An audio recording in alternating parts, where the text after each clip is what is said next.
good evening, and welcome to Sweet Blessings, the Anna L. Brothers Show and Podcast, where we inspire, we encourage, and we empower you to live a blessed and fulfilling lifestyle. I'm Anna. I'm your host. I'm a retired school teacher, an educational consultant, a jury consultant, a health consultant, and I'm also a certified cake instructor. So,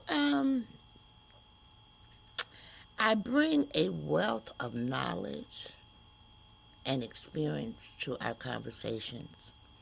So, in each episode, we try to delve into topics that enrich your lives, from educational and personal development to health and wellness, and of course, the art of jewelry making.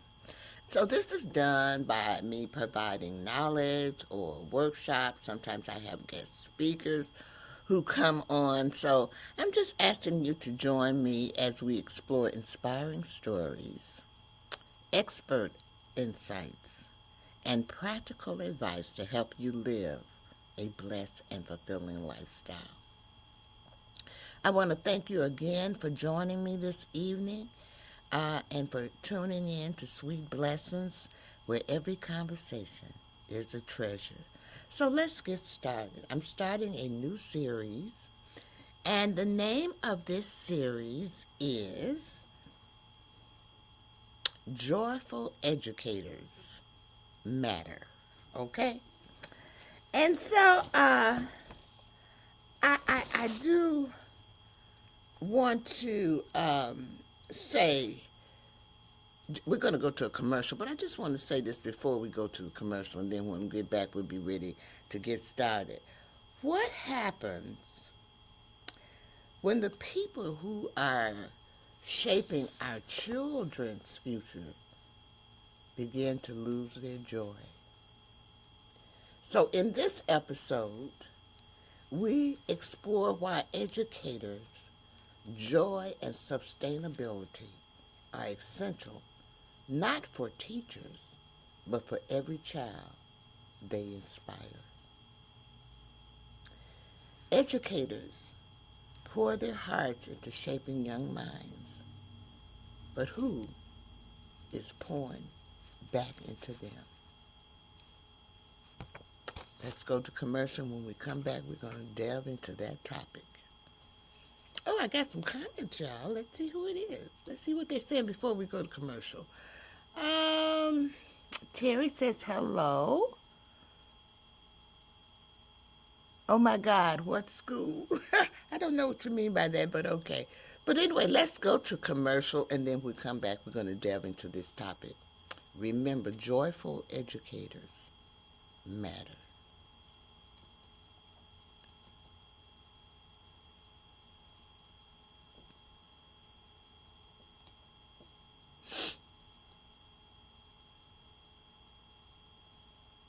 CTR Media Network is now accepting new podcasters to join our growing network that's reaching 350 million global listeners. Have you heard?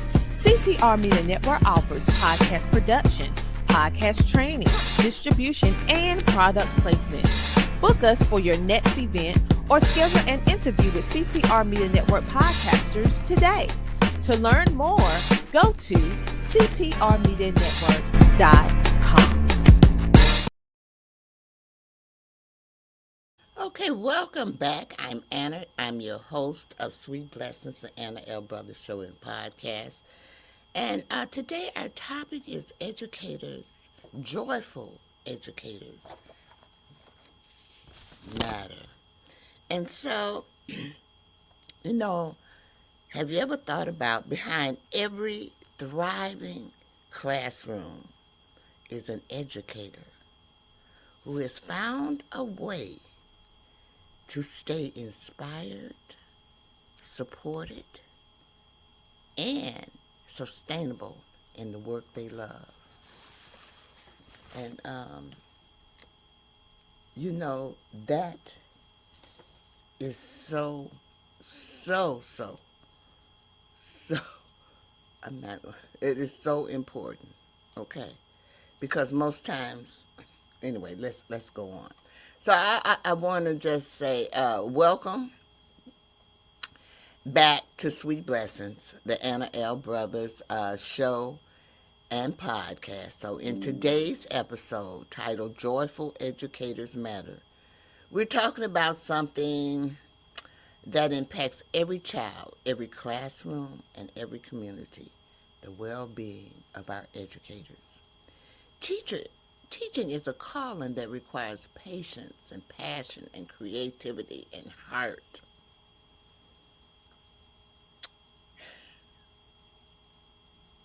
But for educators to continue inspiring young minds, they must also experience joy,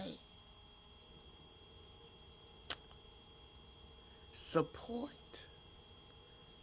and sustainability in their work. So today we'll explore why joyful educators make such a difference and how supporting them can help students flourish. So, as I told you before, I am a retired school teacher. I taught for many, many years.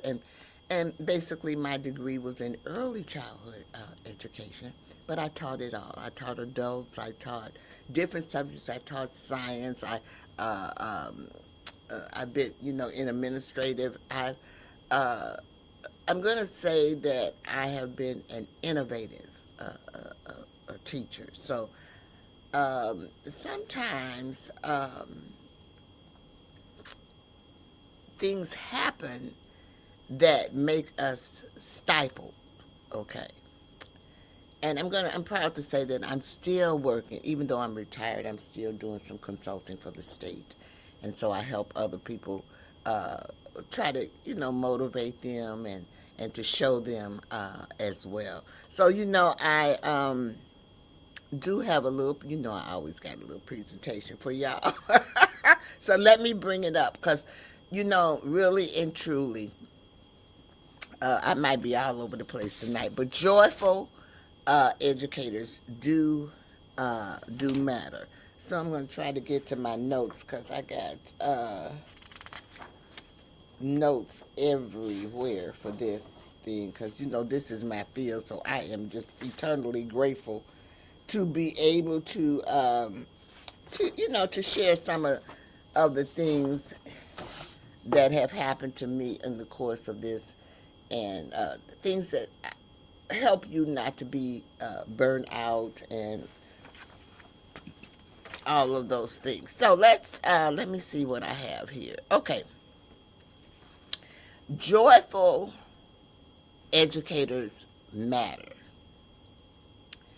Educators need joy and sustainability because teaching is not only a profession, it's a calling that requires emotional energy, creativity, patience, and long-term commitment. When educators experience joy and sustainability or sustainable support, have a sustainable support system, they are better able to serve their students. And I think what they mean there, like when you're teaching, when you have that support system, because when you have a great support system and everybody is working, that's why I like I help sites to become nationally accredited. It helps them get grants and and things like that. And it helps them get more money. But it's important that their surrounding, they're able to, not just the teachers, but everyone should be able to experience joy, and they should have a good support system. And if you notice, those schools that are being honored or those teachers that are being honored, they have that. They have that. But they're few. there are just few. So as we move on, look at this. Every time I do this, I have that little thing. I don't know why it does that. It's probably gonna be like that on all of them. It's not like that when I do it, y'all. Why we need joyful educators? We want to prevent burnout. Teaching can be demanding with long hours, emotional investment, and increasing responsibility. Joy restores energy, while sustainability creates systems that protect the educators. And so, well, I'm going to go on because I think it might be the next slide or something we're going to talk a little bit about.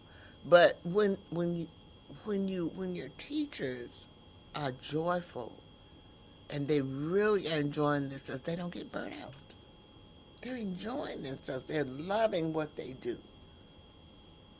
But unfortunately, in some of the schools and some of the systems, you have different personalities, and sometimes people just won't let you do your job, okay? Or there's jealousy. There's all kind of plays that go into it, and you really have to be, I'm going to say, a strong individual. Now, myself, I taught in the public school system, but there's different teaching ways. Like I said just a few minutes ago, that I also help daycares get their national accreditation. So it's a different type of teaching, but it's teaching. So when I say that we're educators, we all are educators. It doesn't matter whether we're a parent or whatever. We are educators. But tonight, what I'm talking about is those who are handling your children, and they need help. Sometimes they need help. It's not just the school system, but the parents need the help as well. It's not. It's a team. It's a team, y'all. It is a team. So when you have that, guess what? It improves the student's outcome. Students learn best from teachers who are engaged, enthusiastic, and emotionally present. When educators feel joyful and supported, they bring more creativity, patience, and passion into the classroom. Now, I'm going to say that, I was fortunate as a teacher because I experienced quite a few different types of programs. I did not start off being the traditional teacher where you have the classroom setting and all of that. I had a classroom, but I started off teaching motivational language arts. And motivational language arts was a program for 7th and 8th graders. Remember I told you I taught everything. Who were 2 to 3 years behind in their reading and math scores. And so I was given the opportunity to be creative and use creative things to reach those students. Now, this was early on in my teaching profession. And because they were 7th and 8th, and because they were older children, that's when I really realized that the older children were not for me. Not that it's just that I felt like you get a little bit more involved emotionally with them as opposed to the babies. So my degree is truly in early childhood education, but I do have endorsements and stuff so where I can teach other things as well. So just keep in mind, when your teachers are joyful, it improves the students' outcome. And guess what? It supports long-term careers. Many educators leave the profession within the first 5 years due to stress and lack of support. Sustainability helps educators maintain balance, manage workloads, and stay in the professional mode longer. it's true that many, and I'm going to say that I believe it is due to stress and lack of support, but I'm also going to say lack of knowledge. And I don't mean lack of knowledge as far as education, but I'm going to say lack of knowledge as when it comes to discipline. Because the first thing that you must accomplish as a teacher is discipline. And that is one of the things that they do not teach you in school.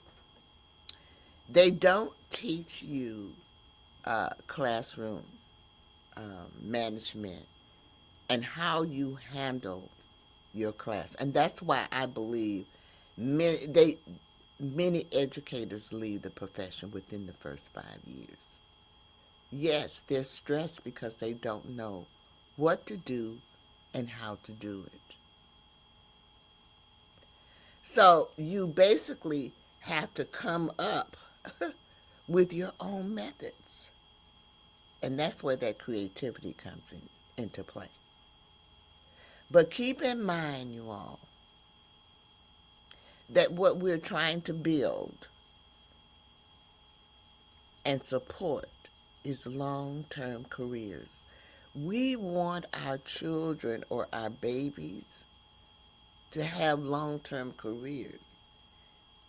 And they can have that if they have educators who are joyful. So keep that in mind, because it's not only that, but also they have to battle with parents as well. I don't know why. It's all different types of parents. I'm retired now, but I can say that there's all different types of parents.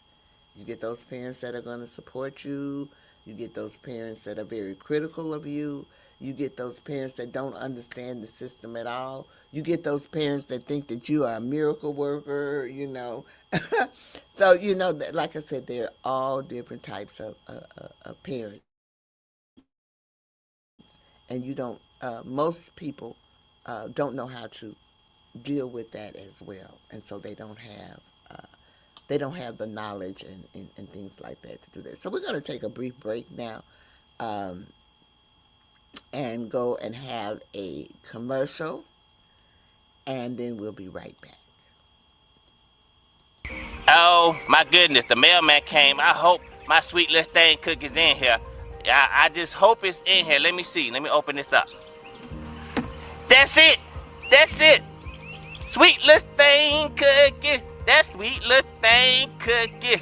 Oh, I'ma have me a ball now. Let me just get this right here. Little thing cookie. That sweet little thing cookie. Oh yeah.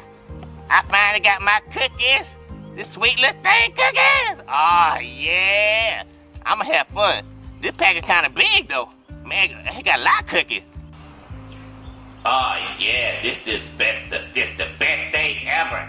I'm trying to tell you, I got my cookies, and I'm gonna eat these cookies, and ain't nobody gonna stop me. Wait, what? Marie, what you doing, man? You can't have those cookies right now. I'm sorry, we about to eat dinner. Once we finish dinner, then you can have those cookies.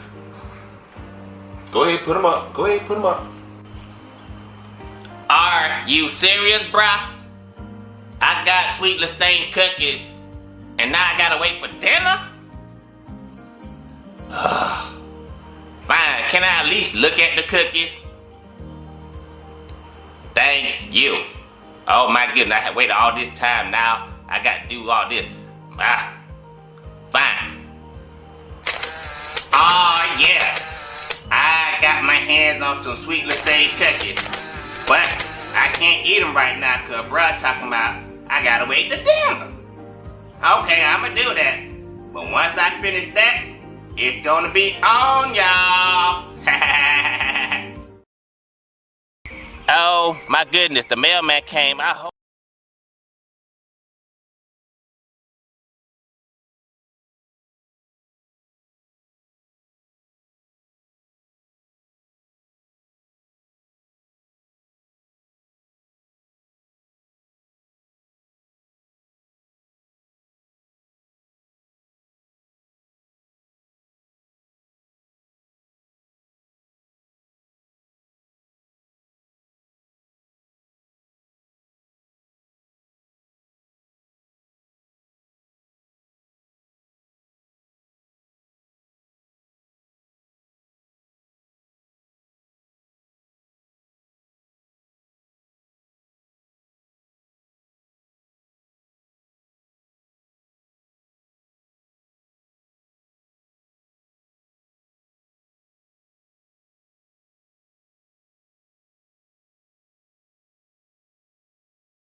and my classroom would be on their best behavior.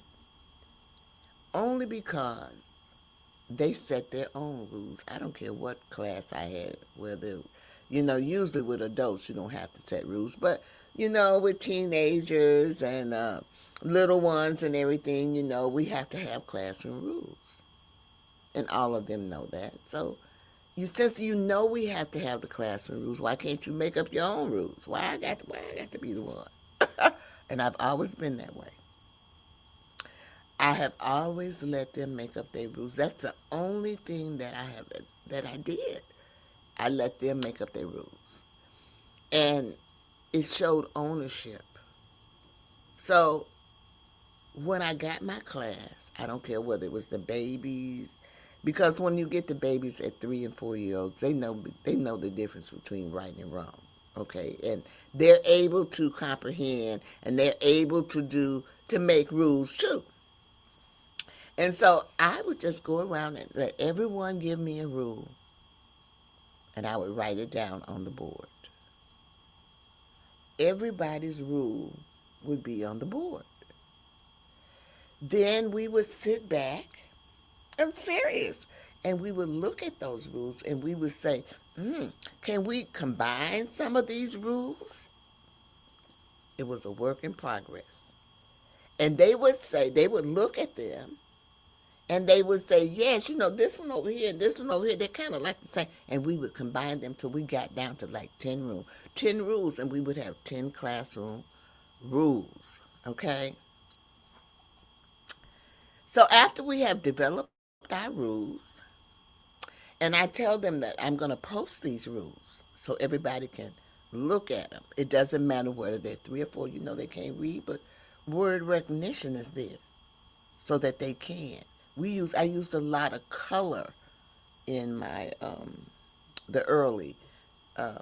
my early days with the babies, and I'll tell you what I did with the upper ones as well. So with they made their rules. Then we had to decide, not me, I never made, what will be your consequences if we break the rules? Let them come up with it. They're harder on themselves than you could ever be. And they're gonna, that's why they retaliate at school. Because you've given them some rules. Let them make up their own rules. And then let them make up their own consequences for their rules when they break them. And baby, believe me, they're not going to break. Because the other students going to say, ooh, that's not what we're supposed to do. They're going to do that. I don't care if it's the babies or the other ones. And I'm going to tell you, I could be absent. Okay, now, I did give them chances, you all. I did not, I wasn't a mean teacher. I gave them chances. So with my babies, my, early childhood babies, I used the traffic light as my incentive because they could understand the traffic light. When they come to school at 3 and 4 or 5, they know about the traffic light because they've been in the cars with their parents. They know red means stop. They know yellow means cautious. They know that green means go. And so I made a traffic light. And I made clothespins to put on the traffic light. And so when they were good, they were on the green of the traffic light. If they were on the red, that means that they were in trouble. And each person had three clothespins, so you had 3 chances. And I rewarded them on the week, on Fridays. We had fun day, all kinds of things. I really never had any problem. In my upper, and let me tell you, the traffic lights are so easy to do because I have no problems in going places and getting things from things. So I went to the pizza place in my neighborhood and asked them for circles.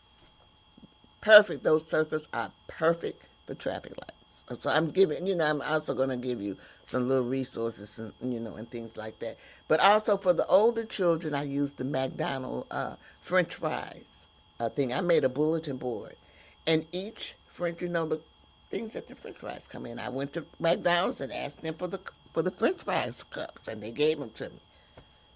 Everybody is interested in education, and what I did was I just put their name on it, you all, on each cup, and inside each cup was 3 clothespins. You can still buy clothespins. It was 3 clothespins. And if they got a warning, I would take 1 clothespin and put it on the cup. And then by the end of the week, if they had 3 things, they could not participate in activities. And so what I would do, I partnered with one of my colleagues. And so the students in her room, that was good, they could come over and they could play games, and we showed movies, and sometimes I even served food. It was a joyful time, and they looked forward to it. I'm telling you, I very seldom had anyone go into another classroom. Seriously. Everyone wanted to have that fun day. So I'm telling you now because I'm old now, I'm retired now, and these are some of the things, or some of the strategies and things that you can use in your classroom. That's what I'm here to do, to inspire, to encourage, and to empower you. And so you don't know unless somebody tells you. But these are some of the things that, I have developed for myself, strategies for while I, was teaching. So let's go on, because I can talk forever, and I don't want to hold you up this evening. But if you have a joyful educator, it protects emotional and mental health. Educators give a lot of themselves every day. Sustainability or sustainable practice such as self-care. And anybody that knows me, I'm always talking about self-care, because self-care was something that I think I was lacking. I was never taught self-care. And I think self-care is something that has to be taught. I always say as mothers and as women, we forget about ourselves, okay? And we shouldn't, because self-care is important. Supportive leadership is important. When you go to a leader and you tell them, or you have an opinion and you give them something, and they're supportive of that. Being able to have a manageable workloads and professional growth helps maintain their mental and emotional well-being. People don't realize that, but personal or professional PD, personal development, is very important.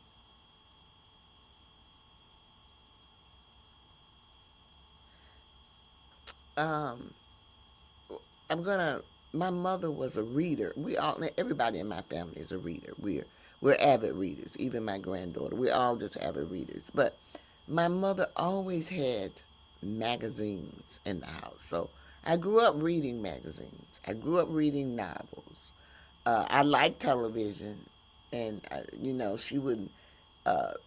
I could watch television, but she really didn't want me to watch television too much. And it's really strange, because now I really don't watch television. But back then, because she didn't want me to watch it, I wanted to watch. Oh, baby, at nighttime, I have my door closed. She see the light. Turn that TV out.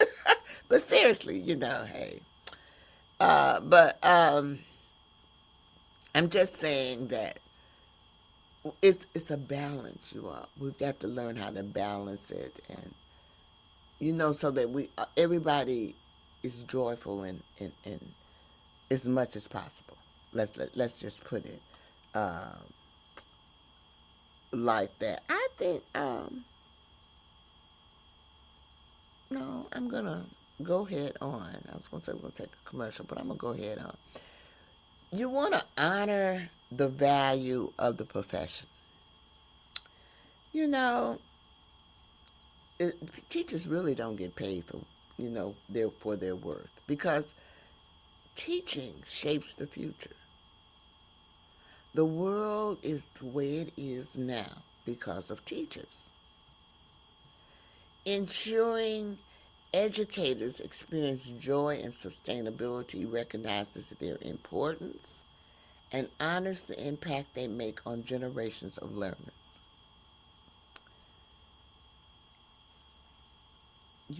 I can tell you all that I can remember those teachers that affected me. I can remember, I'm in my 70s, y'all. I'm going to tell you how old I am, but I'm in my, and I can remember the names of those teachers who impacted me.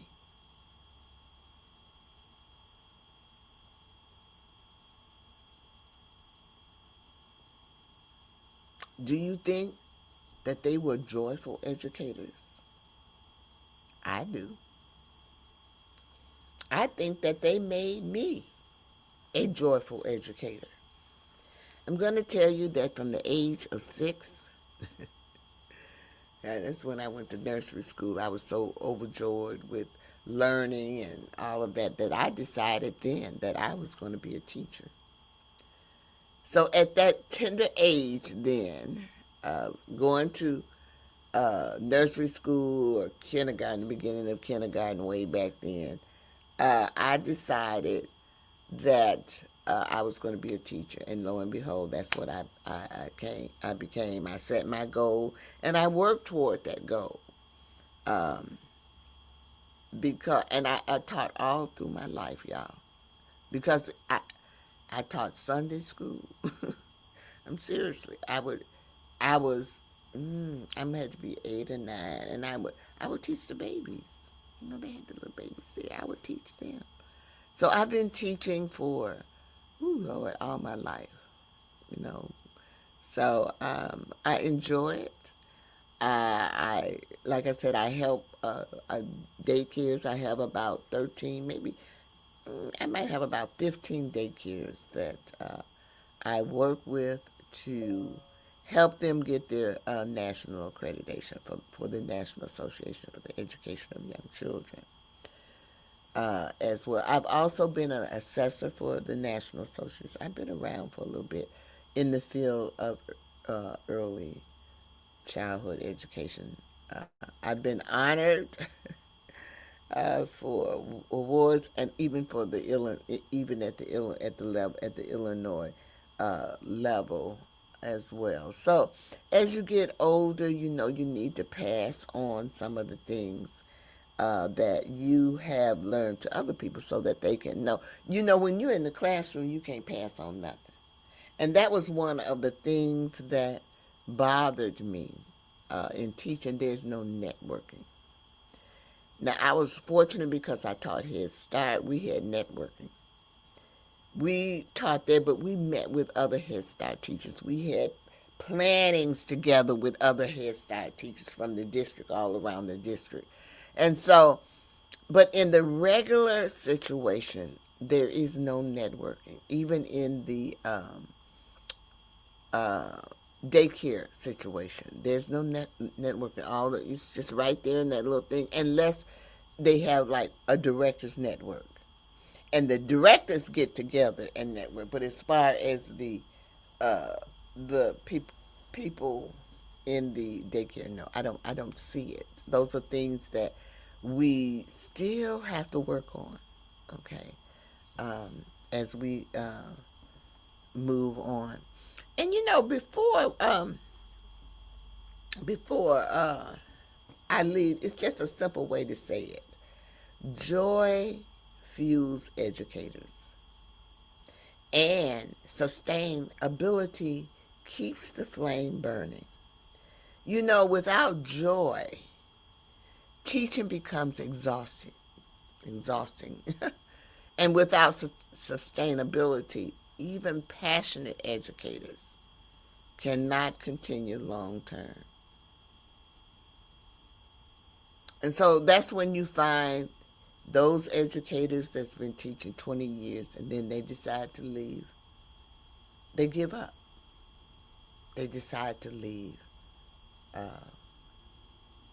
They decide to leave the field. So I'm gonna look through my notes, y'all, because I want to make sure that I am telling you everything before I close out this evening. You see me flipping through here.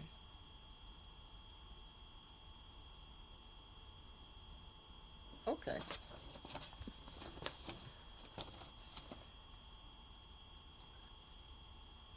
So let's look at the summary of what I've talked about this evening. Supporting educators is not just about improving classrooms. It's about strengthening the future. When teachers experience joy and sustainability, they inspire the next generation to dream bigger, learn more, and believe in themselves. Remember what I just told you. I can still remember the names of the teachers that had inspired me. And I am 70 years old now. Plus. Plus. Okay. So we're going to kind of close out now. And I just want to say thank you all for tuning in and spending just a little time with me to learn about, this is a new series about educators, joyful educators. Because when you have a grumpy educator, they are not teaching your child.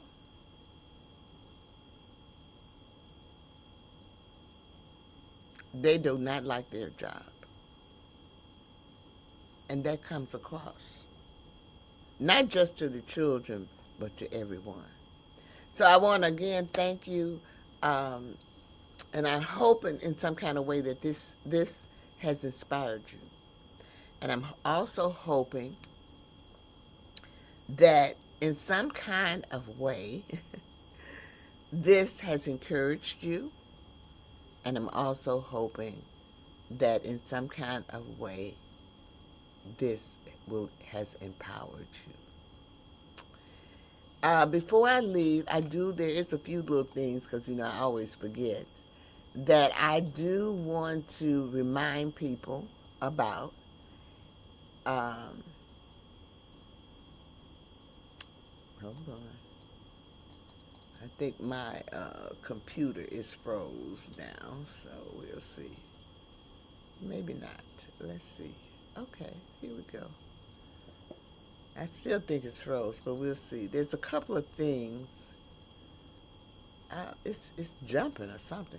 But it's a couple of things I want to remind you about. If you're on Facebook, I'm going to ask that you support me by giving me stars. Okay, that's their program and stuff. You see how I'm hesitating? There was a storm, but I don't know.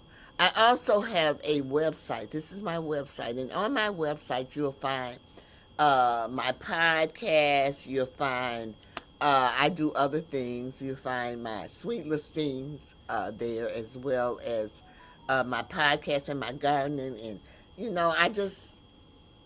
that's what it is, Anna's Lifestyle, LLC.com. If you want to be a guest or advertise on the program or anything like that, I'm always looking for people. And I want to thank the people who have contacted me. But you can always contact me at info@annaslifestylellc.com.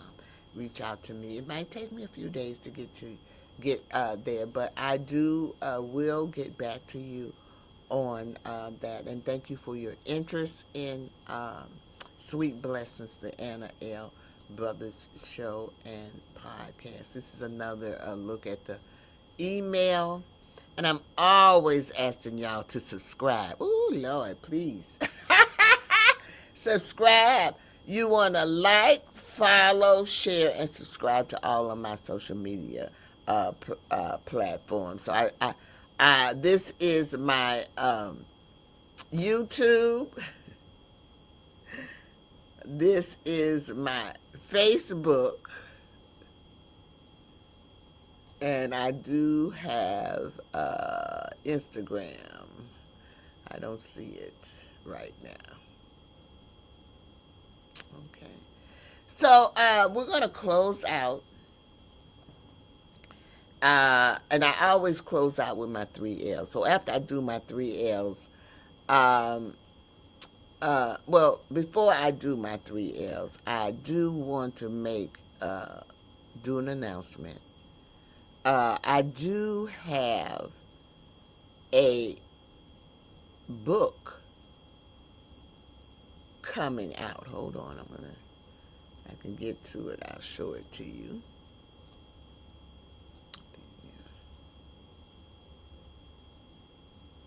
Okay. This is my book. And it's kind of related to kind of what I'm talking about tonight. You know, I always say educators carry one of the most important responsibilities in our society.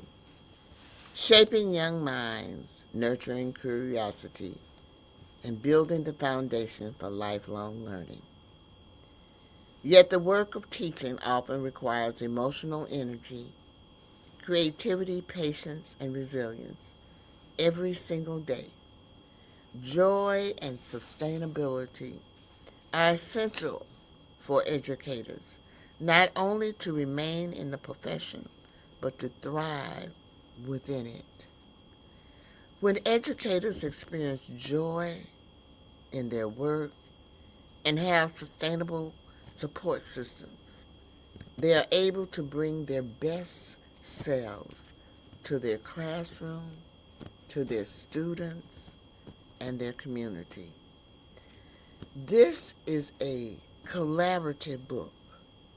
It brings together the voices and experiences of educators from diverse settings, including daycares, homeschool environments, and traditional schools, to explore how joy and sustainability can transform both teaching and learning. So a lot of people say, well, why did you write this book? Because this book is written because it brings together educators from many environments: daycare, homeschool, and regular school, traditional school. Each educator shares experiences, insights, and encouragement. I would say that this is a book for early childhood care or anyone that is in it. Very diverse. And so what I'm doing, I'm taking pre-orders now. My book will not be out until June. And this is all of the authors who are collaborating in this book. And what I'm doing is the first 50 people who purchase the book, their names will be listed in the book for free. So I'm just putting it out there. If you are interested in the book, purchasing the book, hold on. This is the, where you can purchase it. Let me put it up here real quick. www.childcarejourney.com, Anna, and you can purchase the book there. And the book is $25. Okay, $25. So I wanted to let you know that as well. I will be making that announcement every time. So at the bottom you see that is where you can purchase the pre-orders of the book. Now I'm going to let you know that I have not posted this on Facebook or anything like that. I'm doing it here on my stream, but I will be posting it there, and I've done it privately. So people are buying the book already. So I just want to give you the heads up on that as well. So I want to thank you this evening, and I want to tell you to live your life, you all. Live your life. Live your life to the fullest. These are my 3 L's. You know I always end with 3 L's. The second L is to laugh. Laughter is so good for you. It makes you feel good. I'm going to keep that running across there in case you all want to purchase the book there. And the last L is love. Remember, I talked about love in this broadcast, about love and self-care. Self-care is so important. And so with that being said, I am going to leave you this evening. I want you to stay blessed, and I will be back next Wednesday at 8 p.m. Central Standard Time with another episode. I'll be talking about educators, because I have not, even though I've been doing this for so long, I have not expounded on the education. And since I got a book coming out, I just figured I would talk about a little bit about the process of educators and things like that. So until then, stay blessed. Hope to see you next Wednesday. Bye-bye.